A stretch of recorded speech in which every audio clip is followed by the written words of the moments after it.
Welcome back to the Sunday spread. That's right, the gang is back together, okay? Just like a Sunday spread, just like grandma's cooking. We got something cooking for you this entire show, and it's a new situation, okay? It's not just the football season. It's every week now. We're going to be talking about football, basketball, baseball, whatever you want us to talk about, that's what we will be talking about. Again, new format to the show, but same freaking gang. Sean Bell talking to you. To my right, it's, well, Super Bowl champion. Thank you. You know what I mean? Long-time career, stud in the media, does a little bit of everything. He's our Renaissance man of the show. He'll work on cars for you. He'll work on boats. He does it all. We got Barrett Brooks to my right, and to my left, it's the good luck charm. It's the Eagles, as you see her hat. Good luck charm, sideline reporter, radio everything, and my arch nemesis, Devan. Most importantly. Kaney. And I feel like, you know, this hat. Yeah, you've got a nice. Me giving you some, you know what I mean? Like you some, wearing let's a generic Let's Super be Bowl nice. 59 logo hat. You could tell. It is a cool hat though. Like it is. The Eagles won the Super Bowl.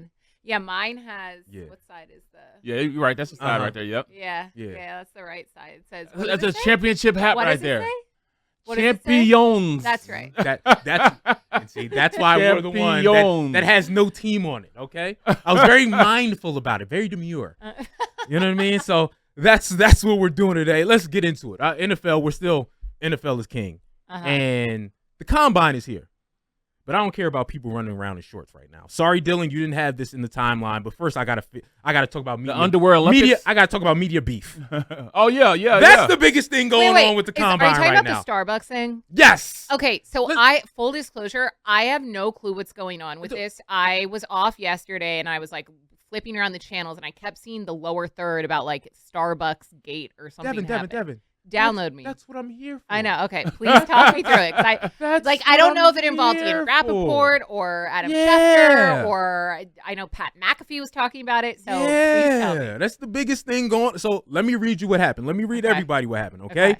Jordan Schultz tweets this out. Okay. Sources: Raiders minority owner Tom Brady recently hosted Rams QB Matthew Stafford at his home in Montana, where they spent time together and went skiing. Brady has been actively trying to convince Stafford to join the Raiders, and discussions are ongoing. All right, that's basically what he said. So, it's illegal tampering right now. I was just going to say, is that legal? It must be. I don't know. But it does not sound legal. Ian Rappaport said, a half hour later, let me correct some things. Ian Rappaport tweets, Raiders minority owner Tom Brady and Rams QB Matthew Stafford ran into each other at a ski resort in Montana. Sources said the meeting, unplanned, was not extensive or in-depth and did not include Brady hosting or recruiting Stafford, despite what reports say otherwise. That's what he tweets out. So, there apparently everybody's hanging out. You got different agents and different people, different reporters hanging out at this one Starbucks down there, okay? And I didn't know this. I was told this last night. Down at Starbucks. Jordan Schultz, his father was the founder of Starbucks. Yeah. What? Yeah. Yes. Big money. What? Jordan Schultz. Big nepotism money. Yeah. Yes. He was the founder. I didn't know this. The founder of Starbucks. And I guess no longer. I guess he sold it and all that other stuff. Can you imagine being the son of a billionaire and you choose to be an NFL insider? Like, you're bored. No. Why would you even want this life? You're bored. So, long story less long, because we ain't got all that time. Ian Rappaport is talking to an agent. Jordan Schultz comes up to Ian Rappaport and says, and this is what everyone's saying, reports are saying, there were a lot of people there. It says, hey, buddy, we need to talk. And Ian goes, no, we don't need to talk. and continues talking to who he's talking to. And so Jordan Schultz gets in Ian's face. No, we need to talk.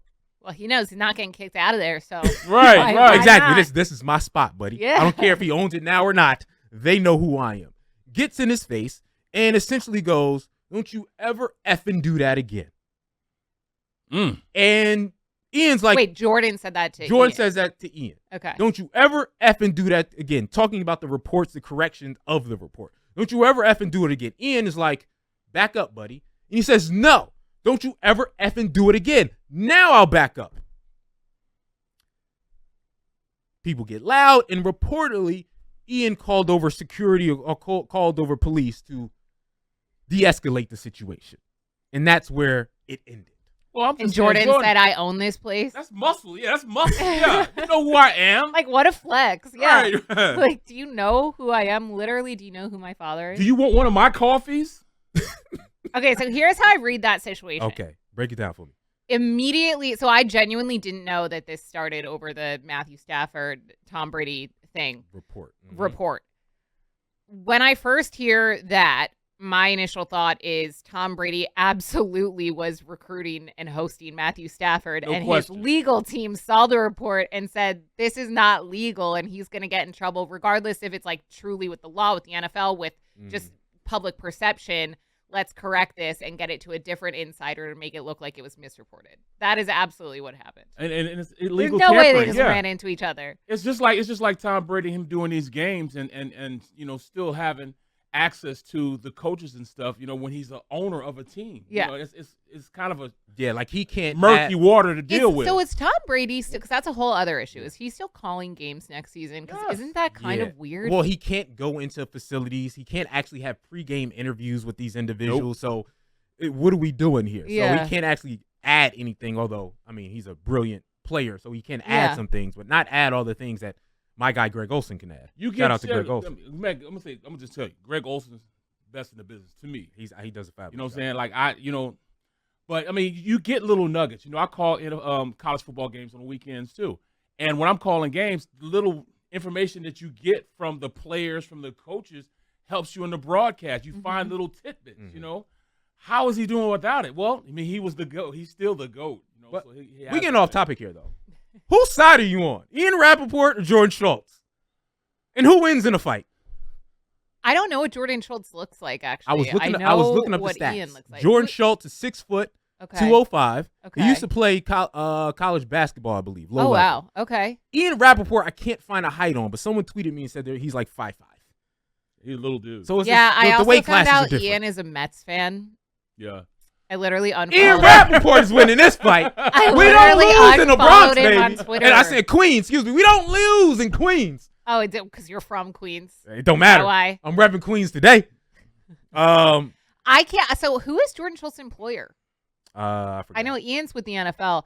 I think he's Fox Sports. He owns Starbucks. It doesn't matter. I know. I have to say, I think I don't think he should have confronted Ian, because I don't think Ian Rappaport was like actually in the wrong. I think he was doing what he was told to do because he works for the NFL. Like, he's an insider, but at the end of the day, Ian Rappaport is employed by the league. I think that the real beef is probably with like whoever on Tom Brady's team or the Raiders. Got back to him. So I think Jordan was misguided in confronting him. He probably shouldn't have done that. But I gotta go Jordan Schultz here. I gotta they made him His look bad. his credibility looks away. I get it, but at the same time, like, does that even matter though? Media members that doesn't matter. Fighting each other, and none of y'all can fight for real. Right. Like, none of, like, if we just look at, like, no disrespect, like, the media members we work with, like, us three are probably the most imposing media members in Philadelphia, not including former athletes. That's actually really true. Right? You're a former athlete, so but the most imposed, like, Dev is 5'9", athletic. Right. I'm 6'5", athletic. Everybody else is old. So it's funny to me that they talk this type of spiciness, and they do it all the time. And I'm like, no one's ever punched y'all in the face. Like, is that not these media games? I will say games. here But with anyway. our Odyssey, like WIP Philadelphia Sports Talk, there's former Eagles players like Barrett, like Ike Reese, pretty imposing. Hugh Douglas is very large. Richie's not used to be. imposing. But not anymore. Richie's small now. Yeah. Talking about John He slimmed down. Former fullback when fullbacks were a thing. So just the entertainment. But let's get drama. I love it. let's get to, besides the drama, what we were sort of talking about coming into the thing. Abdul Carter, not going to have surgery, right? It was reported he may have surgery, he may not, but they're saying he shouldn't have surgery. But people are looking at an injury. He's one of the top prospects, right? If not number one, he's certainly the number one defensive prospect. Yeah. Here in Philadelphia, I know some people don't want to hear about this, but they just won the Super Bowl, and everyone's saying because of Harry Roseman, they can go get Abdul Carter because Abdul Carter has been salivating at the chance of playing with Philadelphia. He's a fan. Holding the Super Bowl trophy with Jalen Carter. Yep. He's from with an Eagles, like a personalized Eagles Let's Hunt sweatshirt on with like his number on He's it. from Philadelphia. He's begging to play for the team. High school football, Philadelphia. Dev, you had a take in thinking me and Barrett are like, there's no way how we can do it. There's no way Philadelphia can do it. You think they can? Well, so I don't know if I necessarily want to call it a take. I want to get both of your opinions on this because it was a thought that just came to me. So here in Philadelphia, of course, we're really talking a lot about Myles Garrett. And Myles Garrett wants to trade. The Browns say they're not going to trade him. I think we all know Myles Garrett is not going to be on the Browns next season. Yeah. The Eagles are likely going to lose Josh Sweat, Milton Williams, because they're going to be too much money. Josh Sweat would have been Super Bowl MVP if it wasn't for, Jalen Hurts having an incredible game. So they're going to need to, and the rest of their guys like on that front are Jalen Carter, of course, is great, but they're going to need help there. So everyone wants Myles Garrett, going to have to give up some draft capital, probably some players to get him if that's going to be the case.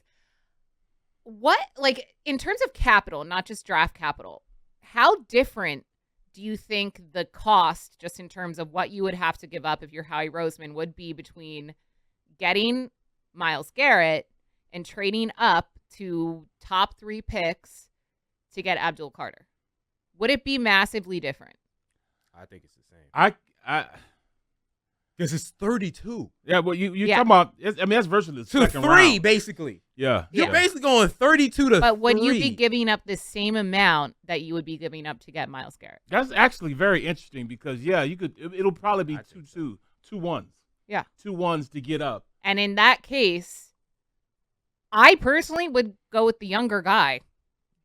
I would go with Abdul Carter. The cheaper guy. The guy that you can get under the cap. You can't get. Exactly. And that's the thing. My thing with going to get, you can't get under the cap because he's going to want a contract. As soon as he gets traded, he's going to want a contract right then and there. Mm-hmm. He's going to need a contract. Mm-hmm. You're going to have to pay him. There's no way he fits underneath our salary. Right now, we're $20 million under the cap. Right. You would have to not only trade for him, but then offload because they don't have enough salary cap space. I can't say we can do it. And everybody said, well, what if he goes to the Commanders? How we give him an offer he can't? No, we just don't have it. Yeah. We don't have the room to do it. Howie is great, but he is not God. Yeah. And it would have to take something from God to get that done. If it's the same, I'm the opposite. I would go get Myles Garrett. Because we can say what you want about Abdul Carter, and he looks great. It's still, a lot of guys have looked great coming into the league and didn't manage to be all-time great. Didn't manage to be Jalen Carter. Didn't manage to be all these other people, right? It's different. Again, Micah Parsons was a linebacker, but everyone knew Micah Parsons had Hall of Fame level talent, like just talent in his body. Abdul Carter don't have that. He has a great amount of talent, but you're not saying, hey, he's surefire going to come in and be whatever this is. Yeah, Myles Garrett is unknown. Guaranteed Hall of Famer coming off of back-to-back 14-sack seasons. Mm-hmm. And you're talking about an Eagles team where most of your defense is on rookie contracts anyway. Mm-hmm. So if you just give him a large contract right now, I'll give you 3 years. Okay, that's fine. Because you don't have to pay Cooper, Kenyon, Jalen. You don't have to pay any of these cats for another 2-3 years anyway. We'll see. So I think it fits. I think fits better for them to just go get Myles Garrett, the guarantee guy instead of Abdul Carter. You think it, Jalen Carter, but you just don't know. Jalen Carter and him on the same line. And I was talking about this. You don't need depth when Myles Garrett is in the building. No. He's going to play 98% of the snaps anyway. Oh my God. We're talking about pick your poison as a offensive coordinator. You slide the line to who? Who do you slide the line to? Yeah. Who do you double team? Who do you chip? Yeah. Who do you allocate resources to stop? Yeah, Nolan Smith. You got a lot of guys. Myles is so guaranteed, and I ain't got to wait. The Eagles' window is now. Because windows open and close, so drastically. You know that being in Philadelphia winning in Super Bowl 2017. Well, but then so it's just like, I want this guaranteed into my championship. logic. Yeah, and you're right. In an immediate future, Myles Garrett, I totally agree with you. I'm just playing devil's advocate here because I've been thinking a lot about this. Myles Garrett is either 29 or 30. 29. In NFL years, that's pretty old. Yeah. So that makes the window then, especially if you're giving up a lot of stuff, you're minimizing any room for bringing in other high-profile talent, high-level talent. If you go out and get Myles Garrett, where if you draft a rookie who's able to come in and perform the way that people expect, say Abdul Carter. I'm just using him because he's obviously the best option in that position. It just gives you more years. So I'm just gonna say this. I'm gonna say this then. It's gonna be Abdul Carter and Micah Parsons on the Eagles team 5 years from now, because both guys are gonna be fighting for the number 11 because they all want to come back to Philadelphia. Drop Mike. I mean, I don't think Micah comes back, even though he wants to play in Philadelphia. Abdul is I don't definitely. think Jerry Jones would do it. Abdul is definitely coming to Philadelphia. With that said, we only got a minute left. Where does Myles Garrett end up? Just throw out a guesstimation right now. Commanders. I say the Commanders also. They're $90 million under the He ends cap. up with the Eagles. Wow. I do. Given everything I just said, I think that Faith. That's that faith they right end there. up- that That's he ends mustard up- seed He's faith. working out with Lane Johnson right now. Like they're not being shy about it. Yeah. AJ Brown said he'd want Myles Garrett, so Yeah. I think it happens. Okay.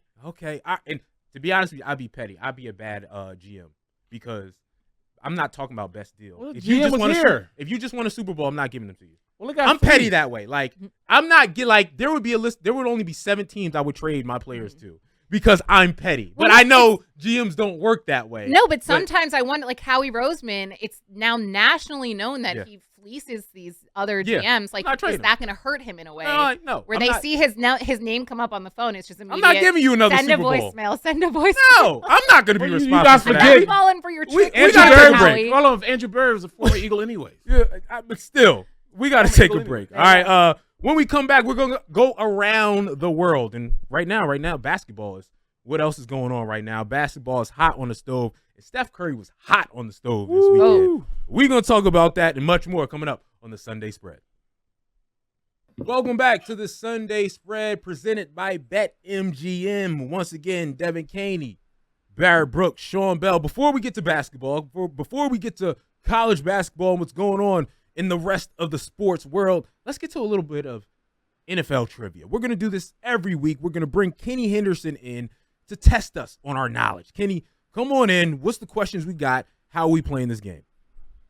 Yeah, we're trying to have a little fun and keep our minds fresh. This will be only 2024, 2025 trivia, so mainly stats or just, anything that happened during the 2025 NFL season or 2024, 2025 NFL season. So the first question, who was the only quarterback in the NFL this season to have 40-plus touchdown passes and less than 5 interceptions? Wait, so we're writing it down? Yeah, we're writing it down in the chat. I'm going to go. Oh, in our chat? Yeah, we got 10 seconds. 10, 9, Did I do it right? 8, Oh, God. 7, 6. Well, everyone's at This 5, isn't 4, good radio. Aren't we supposed to 3, say it out loud? 2. Well, no, because we it's got to be an honor system. What do you mean? It's got to be an honor system because we don't want you to just splurt it. Like everyone can get points off of this. Why question. don't we do whoever thinks they have it first raises their hand, and if they get it wrong, then it goes to the next person. Okay, we'll discuss this offline. All right. Clearly, we didn't discuss the rules Sorry, this is our first time doing it. as much as we should discuss the rules. So right now, this is how we're doing it. We'll change it for next week. Kenny, you saw all the answers. Did any of us get it right? Guys, I'm disappointed in these answers. Well, I would expect nothing. I would expect nothing less of Devin than to say Jalen Hurts, but it was not Jalen Hurts. said I don't Jalen think. Hurts. I think he had way more than 5 interceptions and way less than 40 touchdown passes. And then Justin Herbert and Jaden Daniels were the other 2 answers. Guys, the answer is actually Lamar Jackson. Wow. Damn. You're right. 41 touchdown passes and 4 interceptions. I didn't think he had. I thought he would have more interceptions than that. That's why it's a good question. Also, I mean, everyone thinks of him as a runner. I mean, 41 touchdown passes 2 times in his career. He's already had 35 or more touchdown passes. All right, let's go on to question number 2. I think we should try this one my way. Okay, let's Fine, do it. Devin. That You see, came out Devin so just runs things There fine, he's Devin. shaking his head at me. So, Go ahead. So, Kenny, you read us the question, and then whoever thinks they have it first, say, like, I got it. And then if you don't get it, then it goes around the horn. Okay. That way we can say our answers so the listeners can hear. That's great. All right, let's Mrs. do it that Radio. way. She knows. Which- She knows radio. Which running back had the most 20-yard runs? Saquon Barkley. Devin. Wrong. What? Derrick Henry. Correct. Derrick Henry had 19, 20 or more yard runs. Saquon, you would think he had a lot. He had the most 30-plus yard runs, but he only had 17, 20 or more yard runs on the season. So Derrick Henry edges him out in that statistic. Not saying he's better, but just I thought that was interesting because Saquon would have been everybody's first answer. So Right. I thought that was a good one. All right, let's go back to the QBs. Out of 19 qualifying quarterbacks, so 500 or more snaps, which quarterback had the worst success rate? So if you're not familiar with what success rate, it's how efficient an offense is graded or a quarterback is graded on a team's ability to gain yards towards a first down. So which quarterback ranked last in this statistic? Can you read the statistic again? So it's success rate. So it's one of those advanced statistics. It's not really a counting stat. So it's based off of like how successful a quarterback is at leading his offense towards gaining yards or gaining first downs. So who had the worst? Yes. Who was the worst quarterback in the statistic?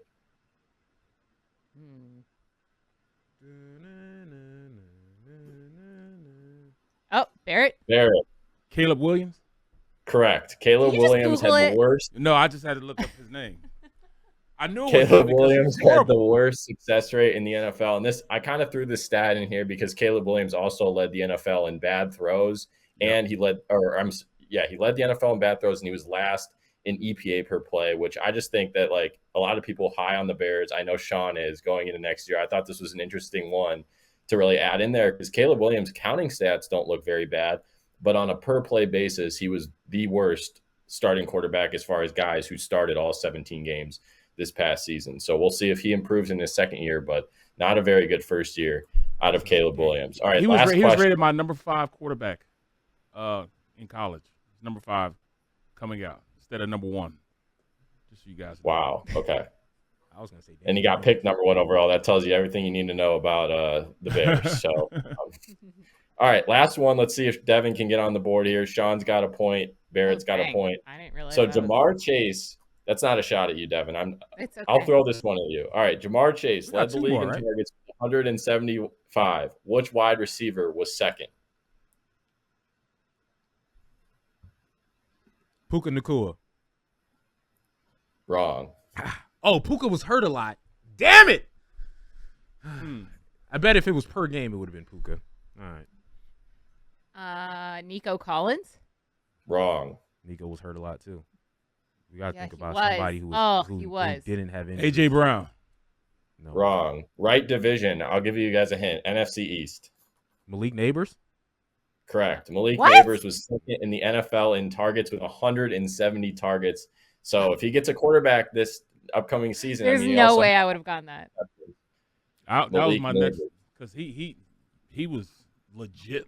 Once you said NFC East, if you hadn't said NFC East, I wouldn't have said Malik. Well, it could have been CeeDee Lamb. He was up there as well. He was hurt. CeeDee Lamb missed time too. Yeah, CeeDee Lamb missed time too. So we had to think of like, because per game, Nico, Puka, probably are up there. AJ, but if you're talking about someone who played all 17, definitely. All right, well, Sean's our winner this week. We'll keep track. And like I said, we're trying to keep those 2024, 2025 stats fresh in our head. So I like this game. I could do this all day. even though I got a goose egg. I literally got none of them right. All right, now we're going to go to other sports. All right, for the final portion of this segment, Steph Curry, 56. Come on, man. Absolutely ridiculous. To me, he's the most exciting player in sports today. Steph Curry? Yes. And that's just personal preference. For me, Steph Curry, if I say who do I want to watch? A hot Steph Curry is the guy that I want to watch. I just want to know for you guys real quick before we talk about just sporting news. Who's the most exciting player in sports right now for you? Where it's just like that's the one guy that I want to watch on TV or woman that I want to watch on TV. In any sport? In any sport. That's a good question. See, Steph Curry, like I respect and I like he'll have those games like dropping 56 or however many points it was is incredible, but he doesn't do that often anymore. But you know what I mean. He's not Steph Curry of years past. But like he's fun to watch. Luka is fun to watch, especially with all the drama around the Lakers. I don't know. I need to think about this. Okay. I'm surprised you Javonte Davis would probably be me right now. Boxing. Yeah, just because I didn't know who it's that was. right. I'm not a big boxing. Tank, Tank. Tank. He's got a. Little I'm not a match big come up combat sport person. here. Really. I don't know. She put her dukes up. If y'all don't see that. I just prefer to fight Sean with my words. And she's evil with it too. I can't think of an answer that's not like a homer answer. Obviously, Saquon Barkley is super fun. All right, so my next question can be a homer. You don't think Ant? Yeah, but for me, it's Steph Curry. Like, the most exciting game that I watched in the last probably 7-8 years was Steph Curry in the Olympics gold medal game. Oh my God! I mean that gold medal game. Now you just put it in perspective. Yeah, the best basketball game I've watched in recent memory. Now you also have to I'm a Sixers fan, so I don't have many to choose from of recent memory that were fun for me. But that game, like watching Steph, watching the best players in the world go off like that, it was so cool. I had so much fun watching that game. So that's why I'm like, Steph with all the best players in the world is still. What is that guy doing? So real quick before we move on, most exciting athlete you've ever watched? Jordan. Ever? MJ. Jordan. You can be a homer on this, Steph. It's okay. I mean, I want to go like historic and nostalgic here, but what Saquon Barkley did this past season was pretty incredible. Like, it's hard, like the backwards hurdle, right? Setting a record. Like, you really, like, numbers wise, visually, it's hard to compete with that. I was a big AI fan when I was growing up, though. I had a little Iverson jersey. I was a big NBA fan before the Sixers stomped my heart into the ground. So probably Allen Iverson in the past and Saquon currently. To me, it's the two Barrys, Barry Bonds and Barry Sanders. I respect that. And steroid Barry. Now, don't get me wrong. Pre-steroid Barry is still the man. Right. Steroid Barry? Bring steroids back to baseball. All right? That's all I got to say. Bring steroids back. Bro, and I tell people all the time, like, why not? Why not? The baseball was at its peak and at its best Sosa, when they took steroids. Come on, man. Sosa and them. Mark McGwire, bombs away. Steroid them up. All right? I want to see guys with the domes, with the Barry Bond domes and the no necks. That's what I want to see on the baseball field. Now it's the opposite. Now I feel like pitching is getting so good that there's barely any hits. It's like maybe one home run a game, and that's it. It was like poetry in motion watching Canseco, Sosa, McGuire. I loved Mark McGwire as a kid. I feel God. like he was like the player. I mean, there were many, but the player of like the 90s, at least for me. Yeah, growing unbelievable. Yeah. With that said, let's move on to some other things. College basketball is right around the corner. It's something we know in Philadelphia is we backed into an unexpected tank job. Huh? Right? What? We backed into tanking. We didn't know we were tanking. Are you talking about the Sixers? The Sixers, excuse me. Who do I say? I thought you were talking about. I thought we were pivoting to college basketball for a second. We are. Oh. Because this, again, unexpected tanking means You're gonna draft. you're gonna draft high, right? Right now they have the six. They would have the 6th pick, but obviously the lottery they would have the 6th best chance to get the number 1 pick. And you're trying to get Cooper Flag. It's tank for Flag. But you also got Dylan Harper. You got Ace Bailey. You got Trey Johnson out of Texas. And just in general, what are your thought process on tanking and trying to get these college athletes? Well, in basketball and hockey, I just feel like it doesn't even. Obviously, we should be pro tanking here in Philadelphia because of the process. But I mean, we see how Joel Embiid is this season. I don't know how that's really panned out for us because we don't really have a championship to show for it. But with the lottery, it's hard because you could tank and then you're not going to get the first overall pick or even a top 3 pick regardless. So I don't know. I don't think any athlete wants to intentionally tank. And I don't understand how that works, you know what I'm saying, when you have a lottery. Because, you just got to luck up. Yeah, it's luck. Yeah. I'm pro tanking. Lose but like, well, we're not even trying, though. So, Sean, say you lose everything, Mm-hmm. and then you don't get the first overall pick in the lottery. Then you lose Was it worth it? Yes. But you think a pick that's not like a Wemby is going to be a franchise-changing player? Think about this. The Boston Celtics tanked for 2 years. They got Jason Tatum, Jaylen Brown. Neither one of them were a number 1 pick. They were top 5 picks. Yep. Well, they fleeced Right? us with both of them. Oklahoma City Thunder tanked for several years. Never got a number 1 pick. They got Chet Holmgren. They're a fun team to watch. They got Chet Holmgren and Shea Gilchrist-Alexander. He's fun to watch. You just got to be smart. The Sixers are dumb. They are so right. Like they drafted Ben Simmons where you had Jaylen Brown, Brandon Ingram. Like they passed up on Giannis Antetokounmpo, C.J. McCollum, Zach LaVine. Like there's a laundry list of mofos they passed up on that was them. Mm-hmm. So you just got to be smart. But a good tank job, I think the Sixers should be tanking right now. In fact, here's my hot take. The Sixers should not only trade Joel and Paul George, Nobody want they him. should also trade Tyrese Maxey for bags of chips. I don't care what it is. Because if you keep Tyrese Maxey, guess what's going to happen? You're going to be the 8th seed every year. Because he ain't a superstar. I'd rather you just tank again. Start the process over again. All right, bring in Hinkie, bring in Brian Colangelo. Start the process over again. Bring everybody in who stunk. Bring everybody in who sucks. Yeah, the thing is, no one wants Joel Embiid because he has a bum knee, and Paul George is old. So, how about him going on and say, well, but I guess I'm gonna play hard now. I'm gonna go ahead and show what I don't really care what you get back. It is the end of February, Paul George, who's now gonna quit podcasting. So the NBA, I will also say, this has been the least fun NBA season I can remember in not even recent memory, in memory. And I'm not just talking from a Sixers perspective. I don't like that the players. It's not fun that the players have all the power, that they can just that Jimmy Butler, who I love, who used to be one of my favorite players in the league. Now it's kind of fallen out of favor. I still like him, but he can just say, I don't want to play here anymore. I love it. Kevin Durant can just say, I don't want to play here. James Harden, these guys just get sick of where they're playing, or they have one issue and they're out. And I feel like it takes away that, and then the load management, just sitting out half the games, it takes away from the product so much that I don't like it. I love it. Well, you look at it. I saw something the other day where you look at how teams are represented. How the sports are. You look at the NBA; they have a player. Mm-hmm. The NFL has a shield. So you gonna respect that shield. In the NBA, you respect the players. That's a really good point. I never thought about that. I mean, that's it's like the logo. Yes. Yeah, but then you got players I was looking at Michael Parsons' contract. He's in this going to be in his 5th year. $4 million a year for Michael Parsons. Yep. Right, and then they get to my example. My retort to you, Devin, is always the example of Blake Griffin. He signs a major contract to stay with the Clippers. 4 years. I'm here for the rest of my life. They put a banner up saying, we're going to retire your jersey. After he signed his contract, 3 months in the season, they trade him to Detroit.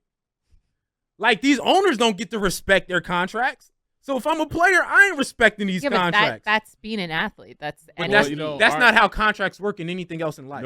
Nope. That's why it's unfair to me. Contracts, you can't sign a WIP for 2 years, and there's clauses where if you do this, you get fired and that. But there's a whole bunch of packages to make sure. And in the NFL, where not even guaranteed. Where in the world can you sign a 3-year contract with WIP and then they go, well, we're going to franchise tag you after that for 2 years. You can't go anywhere. Yeah. I'm always for F these owners because they don't respect contracts, so I ain't going to respect you. All right, we're going to get out of here and play a game of facts or cap. Is it facts or are they capping? I'm going to give out statements, and y'all going to tell me whether you think it's a fact or if it's cap. That's coming up on the Sunday Spread. Welcome back to the Sunday Spread. We still cooking, all right? We still cooking. Devan Kaney, Barrett Brooks, Sean Bell. Now to play a game called fact or cap. For those who don't know, cap means a lie. It's not true. As the kids say. As the kids say. Fact or cap, I'm going to read a statement or say a statement or maybe grab a statement from somewhere else and give it to y'all. I want y'all to tell me whether you think it's a fact or whether or not you think it's cap. The first statement I have, I was thinking about this. Steph, KD, or LeBron will win a championship before they retire. One of those 3 individuals will win a championship before they retire. This is the last guard, right? This is the last 3 of the last of the Mohican, right? You got the young cats coming in. You got the middle guys like Giannis and Jokic, but the new guys are taking over. And Steph, KD, and LeBron are all trying to make last-second chances, right? LeBron got Luka, so he's revitalized. Steph Curry, we talked about earlier, dropped 56. He got Jimmy Butler. He's revitalized. KD, not working out in Phoenix, but it's looking like they're going to trade him in the offseason, and he's going to get another opportunity somewhere to win one last championship with the Warriors before he retires. He could be with the Warriors, could be anywhere, but he's looking to try something out. Again, last of the Mohicans. Is it a fact or is it cap? What do you think? Steph, KD, or LeBron win a championship before it's all said and done? Barrett? I think it's fact that Curry does. Okay. Both he and Butler. That's a combination now. That as somebody come in to play them, pick your poison. You got both assets. You got 3-point range, drive to the bucket. You got two hard-headed, to the point ballers. I think Steph will win it first. Okay. I think it's fact, but disagree on the person. I think LeBron will now that he is Luka. Seems like things are working out well. JJ Redick is head coach out in LA, and as much as I'm sick of the Lakers, they're like the Dallas Cowboys, but not as bad of the NBA, just in terms of like they're like the team that fair weather fans will root for because LeBron. I think he probably has the best chance. I think they both can. It's hard for me to pick one. I think at least one of them will get. See, the Warriors are just a little old. Yeah, I think the Warriors are a piece away. I also think the Lakers are a piece away. But, like, Steph is, you've seen what he did in the Olympics. You saw what he did last night. Jimmy Butler, we're seeing, still has it. He can do a little bit of everything. Yeah, if they get one more piece in the offseason, they're going to be better than these young Bucks. I still feel the same way. I think LeBron and Luka need a big. But I think both of those individuals will compete and get one. And even KD, like, KD is the most, to me, a lot of people don't like him. He hopped to different teams, is the most underappreciated athlete. I don't think people, by far. I don't think people realize what he's still doing at his age. Yeah. How old is he? He's now? a jump shooter.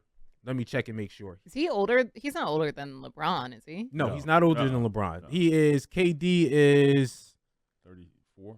Oh. 35. Oh. I thought you were gonna say he? like 40.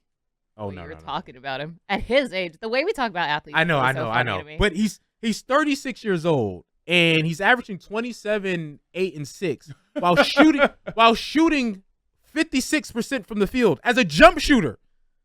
He's a 50, 40, 90 player. Just this is what he does week in and week out. So every day, It's every so game, commonplace now. It's just we just don't respect it, but we should respect it. How the level of good he is absolutely ridiculous. So I think we're all saying fact. We all think fact. this is going to be one. My next factor cap, football. Shedeur Sanders is the best NFL prospect in this year's draft. Shedeur earlier was in a press conference, and they were asking about his ability to be a leader, his ability to revitalize a franchise, right? Because you're going to be a top 5 pick regardless.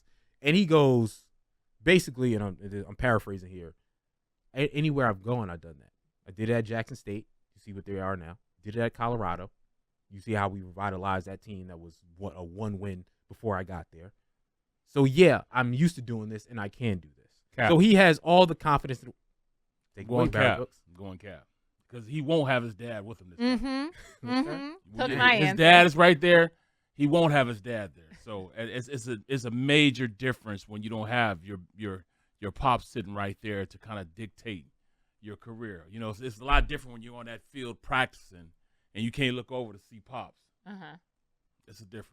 Yeah, that's a little bold of him to take all the credit because his dad certainly helped with that, especially recently. So definitely cap for me. I mean, I respect him as an athlete and what he's done, but his dad's not likely going to be with him wherever he's drafted. So. Right. This is a tough one for me because quarterbacks are the most important. So, I think he's better than Cam Ward.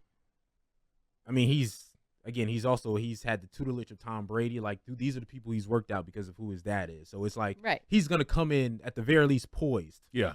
And having a great understanding of how to play the game in the NFL. But I think a position player like Abdul Carter may be the actual best prospect. But how do you – well, you see what I'm saying? Like, I think Shedeur I'm going to say fact just because it's the quarterback, and I think he's going to be the best quarterback in the draft. But at the same time, I think someone else will have the better career. It's like, I'm not calling him no one this, but if you compare Jerry Rice to, like, Tom Brady, you're like, oh, it's Tom Brady, but arguably Jerry Rice, pound for pound, position for position, is the best player of all time. You see what I'm saying? But the only thing you got to put in this reason why he won't have that success is because he's going on a bum team. When you get drafted that high, you're on a bad team, and that's the only reason why I say that. Mm-hmm. He has everything that you want from being a pro. everything that you want. I mean, he's been, like you said, tutored from the best. He's been around the best. He's got the best advice. He's trained with the best, but he's going to the worst. When you go to a worse organization, when you go to a bad organization, sometimes that starts to get into your mindset, seep into you, and you start thinking like they think. You know what I'm saying? So it's tough going to a losing organization to try to build a losing organization. We got 2 caps and a fact for Shedeur Sanders will be the best NFL prospect. But according to our tremendous producer, Kenny Anderson, we have some breaking news. And, of course, it wasn't Ian Rappaport. It was Jordan Schultz. Hold my beer, Sonny. Jordan Schultz. Hold my Starbucks. Hold my, exactly. Let's get it right. Venti. Ain't that what they say? Oh, my God. Jordan Schultz follows me on Twitter. Look at you, stud over here. Do you ever go to? I'm sorry. That was I'm sorry. She just big timed us. Do you ever go to someone's profile and you're like, oh wow, we're friends? I didn't realize that he follows 100,000 people. Like, okay, it's not that big of a deal. I have some of the most random people who follow me. Like, why does Tay Diggs follow me? That's amazing. Like Tate, and he follows hundreds of thousands. Who's I don't that? know. The WWE John Cena followed everyone randomly on Twitter. Yeah. Anyways, Teen Witch follows me. What? I don't know Melissa who Joan follows Hart? me. Yes. Where did that come from? That's just random stuff. But yeah, Matthew Stafford is staying in LA. Does that matter to y'all? Does that move the meter at all? Yes, it does. Yeah. Because he's definitely somebody that can compete in the NFC. The Rams give the Eagles the hardest time. Yeah. In the playoffs out of any team. That was the best play. In fact, that was the best team they played against in the playoffs. The best team they played against probably the second half of the season. Okay. Now let's get to our thoughts. All right, every week we're going to have what's hot on our stove, what we're thinking about, what we're mad about, or just a hot take we want to get out there before anybody else. I'm going to start this week, and mine isn't really a sports take. It's sports adjacent. It's something I'm pissed off about. I just copped a new kid. Leave her alone. Leave her alone. You're not talking about Devs. Okay, I'm sorry. These websites and these sneakerheads need to drop every color wave. I just bought a pair of sneakers, right? Just came out. I said, yo, these are fire, right? And normally they're actually Team Jordan sneakers. And I've never bought Team Jordan sneakers. Growing up, Team Jordan sneakers was looked at as corny. You either get the Jordans, the 1s, the 2s, the 5s, or whatever, or nothing. But he's been having some fire Team Jordans lately, so I said I'm gonna get it. And I saw a color wave of a peach light pinkish that I could hoop in. I said I'm gonna look fire in jumpers in these. And of course, 3-4 days later, a new color wave that's better comes out. I'm like, ain't this a mother? Why would you why drop them all at once so I can get the pair I want? Yeah. Now I'm like, do I got to get 2? Do I got to get 3? Why would you drop a different color wave 2 weeks later, a month later? I got caught up in that too, man. Right? Like, dropping these different things, it's just annoying me. Hold on. I had to get pink. I had to get purple. I had to get dark blue. I had to get black. I had to get gray. I got them all. See, I have a confession. That's balling money right there. I know nothing about sneakers. Like, it's very intimidating to me. And, I know those are Air Force Ones. Yes. Okay. Yeah, I know that. there you go. But, the websites and, do you do, the thing where you bid on them and stuff? I don't do that. That annoys me. That's, I don't do the bidding. level. I don't do all of that. It's just, I check on. I said, boom, they got it. And then I got a size 15, so it's hard to get. I'm like, boom, I'm getting those. And then 2 weeks later, after I wear them, I guess I could return them, but now I'm like, anyway, just an annoyance that no one really cares about, but people who buy sneakers care about. Barrett, what's on your mind this week? Man, it's the Combine week. And with the Combine, it brings me back to when I was at the Combine way back in 86? 1995. Can you believe that? 1995, a young lad leaving Kansas State University, the Little Apple, and I felt like it was almost like modern slavery. They had me in my underwear in front of people, sitting there, have me turn around and spin around. Yeah, it is a little weird. Yeah, and to run a 40-yard dash was the difference between somebody making $1 million. So you go from being a millionaire to a thousandaire, or vice versa, just by running the 40-yard dash. That kind of makes me mad. That kind of, pisses me off because you have a guy that couldn't do squat on the field but ran a top 40 and gets drafted high and just because he ran a 40-yard dash. And you have a guy going out there putting in work every single week, destroying cats, runs a slow 40, and make him 1,000 air. I just don't think that's fair. That's all I'm saying. That's all this guys running in tight shorts. Like, all right, dog. Like, what are we doing here? That's why I've never watched a combine. I don't need to see this. And why are we doing it whatsoever? We have tape. I know how fast. Again, exactly. Jerry Rice ran like a 4.6. Right. But can nobody catch him on the field? Right. What are we doing here? Yep. Dev, we got like 2 minutes left. What's your take? So this time of year where we're going into March, and it's twofold, where, working in sports, we like to pretend like we know a lot this time of year. We all of a sudden become experts on college basketball teams that we all have never watched a single minute of all year. And all of a sudden we know who's going to the Final Four. We know who's going to the championship. We're betting money on it. Same can be said for the NFL draft coming up a little bit after March Madness, where all of a sudden, oh yeah, I'm getting that random O lineman from that school in the Midwest that I have not watched play a single down, but he's the one. He's the one. We all become these draft experts and these college basketball efforts. I think it's time for us sports media members to admit that we actually don't know anything about these people that we're talking about. We find one person or one team that we like, and we kind of just stick with that and run with it. But that's great right there. You know what? I had a coach tell me one time. Unless you're Mel Kiper, you don't know that much. You don't know what you don't know. You don't. And we all pretend like we're experts. Like, let's just be real about it. You're right. Maybe bring in like one expert whose sole job is to focus on the NFL draft, or whose sole job is to be a March Madness college basketball analyst. But like, nobody watches film at Montana. No.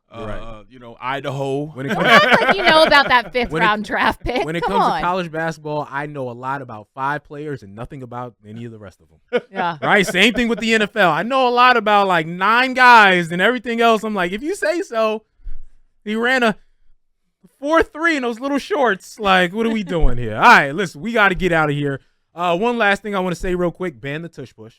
No, of course. We didn't talk about that, but we'll talk about that later. Number one hater right here. Number one. Ban the tush push. Maybe defenses can just learn to stop it. Right. There you go. That's my argument summed up. We were supposed to end the show. Okay. Again, it's the Sunday spread. We had to get into a little spat before we got out of here. Yeah, it was too just calm wait here. until baseball season gets underway. Ooh, it's gonna be good. Devan Kaney, Barrett Brooks, she's trying to bait me right now. Sean Bell, Kenny Henderson producing, Dylan Mitchell on the boards. We'll see you next week.